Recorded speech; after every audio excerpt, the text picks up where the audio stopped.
All right, we are here for the Week 4 press conference with Traverse Grambling head football coach Justin Wilcox prior to Cal's trip to Florida State. Saturday night kickoff against the Seminoles at Doak Walker Stadium. We will go ahead and get questions started with Jeff Bravo from Cal Bears on SI. Go ahead, Jeff. Yeah, good morning, Justin. We'll start with the usual, if we could, just to get a status update on the guys who've been injured. Jaden Ott, Vadakani, Will McDonald, Merriweather, Keon Grays, Matthew Littlejohn, and David Reese. Probably forgetting somebody, but that's the main ones. Yeah, Tobias and Keon will not play. Littlejohn doubtful, and everybody else probable. I think if I get all your names right. Yeah, you got them all. Are the two receivers likely to be able to play with you this year? Yeah, at some point this season. And Matthew Littlejohn? Same. Okay, and you don't have Craig Woodson for the first half this week, is that correct? Oh, we do. He was out early in the game, so he's certain. All right. Thank you. Yep. All right, we'll go to Jim McGill from Bear Insider. Justin, it seemed like the running game kind of finally got on track the second half versus, the previous games in the first half of this one. Is there something that you saw on film that made a big difference? Or was it just wearing down the San Diego State line? I think it was better technique. It was not committing penalties. It was, breaking in a tackle. I think it was a combination of those things where we started being much more productive in the run game. Can you talk a little bit about the job that AT has done with that running back room? It seems like you've got 4 or 5 guys that can be really productive in the right situations. Yeah, it was great to see the Jet continue to develop. He's done some good things early on this season. Last year he kind of a spot player, but it was great to see him get out a little bit this past week. He had a big run, obviously, against Auburn as well. So we have Jet is creating more and more confidence playing in there. We have confidence in him. There's a couple things he has to clean up in protection that showed up, and we'll keep working on them, working with him on those things. And then the rest of the room, we really want to continue to develop and see who else can be counted on in clutch moments to get us some valuable yards. So Kadarius got some more opportunities last game, which was good to see. And, we still have, there's Cardwell and some other guys in there, Wiley, who we'd like to continue to develop. And then, obviously we want to get Jaden back and get him going. I mean, that's primary. All right, Josh Dubow from the AP. Hey, Justin, you guys have had plenty of opportunities over the year traveling back east. Ole Miss, North Carolina, Auburn a couple weeks ago. Is there a challenge in doing it, twice in 3 weeks, multiple times a season? Do you have to change how you guys are approaching those trips now that you have more of them in a season? No, we always leave a day early. I think we may have touched on this before, but we leave a day early.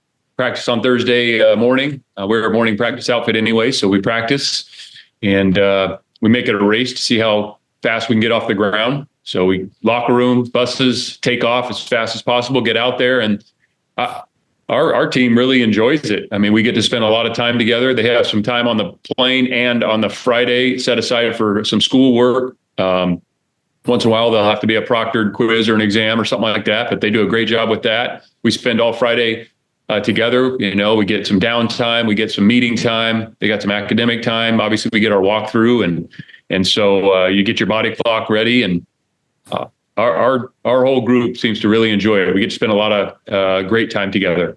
Thanks. All right, Steve Croner from the SF Chronicle.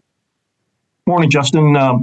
In the post-game news conference on Saturday, you said something, I'm paraphrasing, but not by a lot, that the entire program, including coaches, players, fans, needs to learn how to win. And I sort of get what you're saying, but on another level, I mean, you have won. You've won 6 straight regular season games. It's not as if you're coming off a 1-11 or 0-12 season. So could you expound on that a little more, what you mean by you have to learn how to win? Well, what's your standard? I think I also said, is just enough good enough? And I would hope not.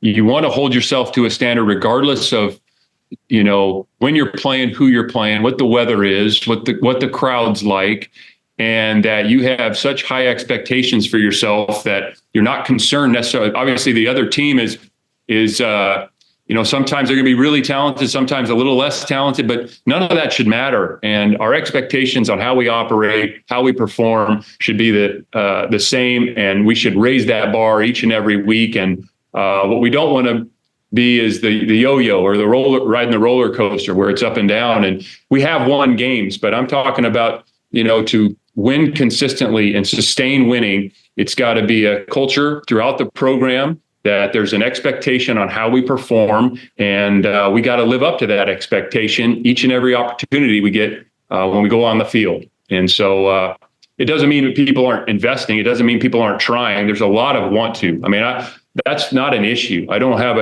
we watch the tape or even during the game. It's not a matter of wanting to do well. It's a matter of being able to execute in the moment, do the little things right when it counts the most. And I think that's everybody. So we got to continue to work on that. That's a learned behavior. And the good thing is that you mentioned we've won games, and we got to continue to raise the level of expectation so we can win more games more consistently. Thank you. All right, Ben Ross from Crawling Forward. Hey, Coach, sort of on that note, what's the excitement level right now, both with your team and on campus, just what you've seen? I mean, I know it's still early in the season, but getting off to the 3-0 start, what's the excitement level right now in Berkeley? Well, a ton of excitement, and that's a great thing. I mean, we want to feed that, and the way we feed that is to keep getting better and keep practicing and identifying the things individually that we can all do a little bit better so we can perform at a higher level each and every time we step on the field. There's not one thing. We were talking about this as a team today. It's not like there's one thing that the entire team's got to do better. I mean, the individuals have to own their improvement. So maybe for some guys that's playing with a little better focus. Maybe for some guys they gotta play with a little less angst and calm down just a little bit. Some guys, maybe it's a physical thing, it's a technique, or maybe it's eye control. It's individualized, and we got to, as individuals, own that. And that way the whole group can play better. But the want to is there. The excitement is there. I love the fans. The student body came out in force, man. We love them. They showed up big. We just got to learn what we can do and what we can't do so we don't get penalties at our own home stadium. All right, Cody Henderson from the league winners. Yeah. Hey, Coach, is there a heightened sense of urgency in practice this week, knowing that, Florida State probably feels like their backs are against the wall and there could be that added level of desperation? No, Cody, we try to bring great urgency and intensity each and every week. We have obviously a ton of respect for Florida State. All you got to do is turn the video on. I mean, so I'm sure we'll get to them, but no, we want to bring intensity and urgency each and every time we get out there, because if we don't do that, then we're doing ourselves and the team a disservice. Like, there's only so many chances you get to do this. And so and thankfully our team recognizes that, and they do a really good job each and every week coming out there with some urgency. Thanks, Coach. All right, we'll circle back to Jeff Ferrato. Justin, when the schedule came out way back when, and we looked at it and we saw you're opening the ACC on the road against the defending champion of the conference team that was 13-1. Everybody kind of thought that looked like mission impossible, and here they are. Now they're 0-3. I wonder what your take on them is, what you see when you watch them on film. Is your sense of them different than it was a month ago, or what do you think about the Seminoles? I think they're a very, very talented football team. The games haven't gone their way for one reason or another. We recognize how slim the margins are in playing great football and not great football. And they're a very gifted team. They got really good coaches, and they're a prideful outfit. So we know what's in store, and we'll have to play our best game, and our guys are expecting that.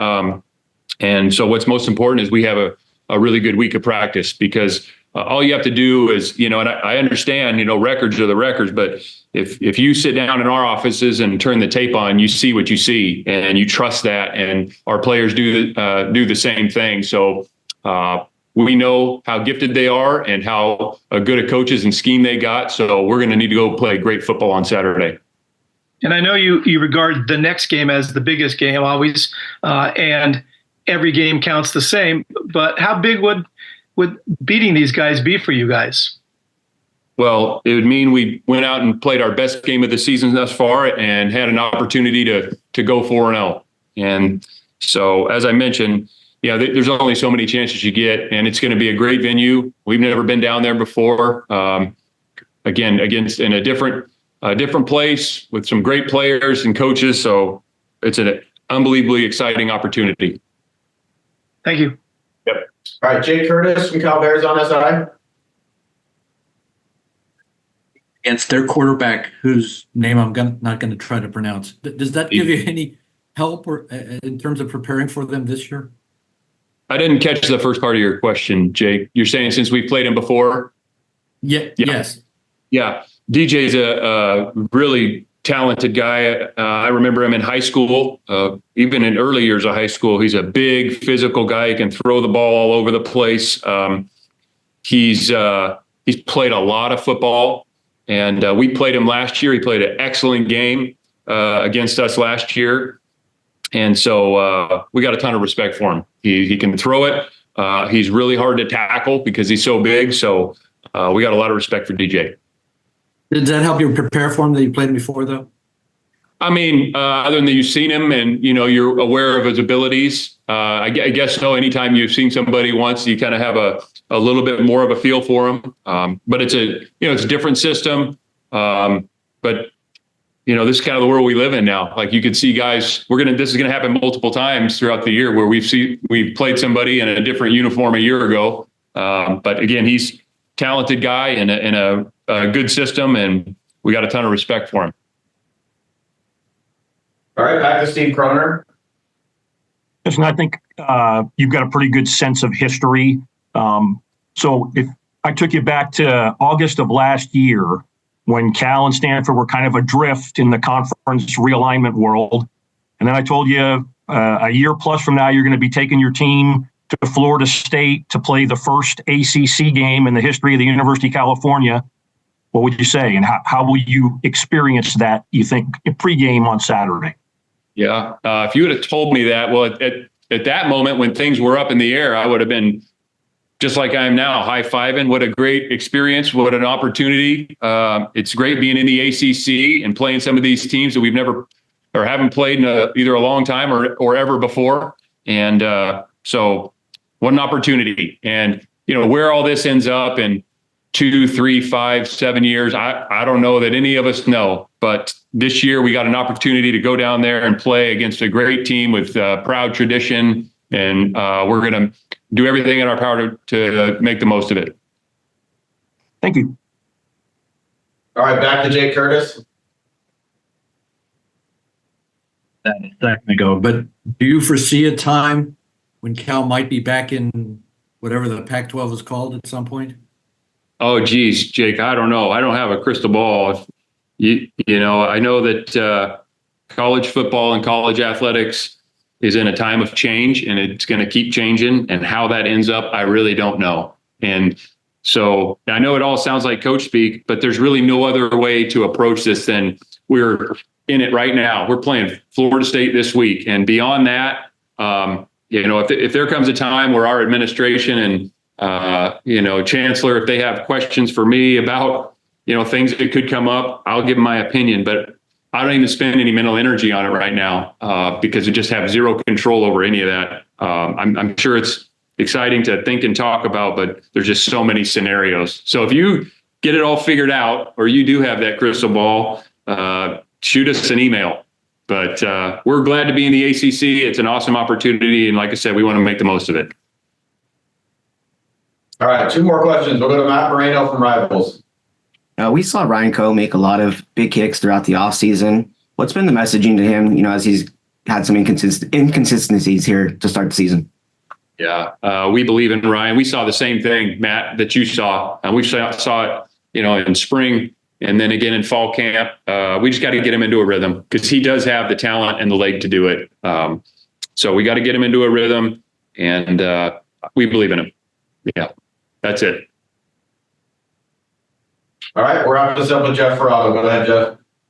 Justin, Aiden Kiana Aina has been pretty productive for you so far. Your defensive line, your interior guys don't generally make a lot of tackles. I think he's got 12 in 3 games, which is more than he had his entire time at Notre Dame. I know he was banged up a little bit there, but just assess how he's playing and what his role has been for you guys. I'm glad you brought him up, Jeff, because you're right. Those guys don't get a ton of exposure and sometimes don't show up as much statistically, even if they're playing well. Aiden's doing a heck of a job. We are thrilled that Aiden's on our team. He, first of all, as a human being, as a person, as a worker, as a teammate, been incredible. And then he's producing. He's hard guy to move. He's big. He's got a big, thick lower half. He is tough to move, and he's been productive. Because sometimes those guys will, that have that body type can just be, take up a block, but sometimes it's hard for them to be productive getting off a block. And so we're always looking for the guys that you want to see that production that, when the double team comes off, can they get back in their gap and actually make a tackle as opposed to just holding the double team? And he's been able to do that. Now we got to continue to do it week in and week out. And this week it's going to be against some, elite level talent. And so it'll be a great challenge for him, but he is, we're really pleased with Aiden as a player and as I mentioned before, as a human being, as a member of our team.